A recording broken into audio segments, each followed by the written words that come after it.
आज पाहणार आहे कुरकुरीत जाळीदार डोसा।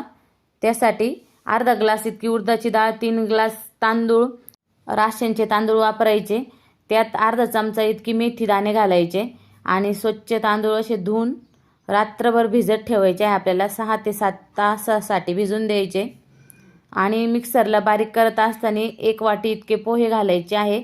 पोह्याने डोसे अगदी कुरकुरीत असे होतात आणि क्रिस्पी पण होतात। त्यानंतर बघू शकता तुम्ही तांदूळ वाटले आहे आणि आता बॅटर तयार झालं। बॅटरमध्ये आपल्याला थोडंसं पाणी घालायचं आहे, म्हणजे आपले डोसे अगदी छान पडणार आहे तव्यावरती।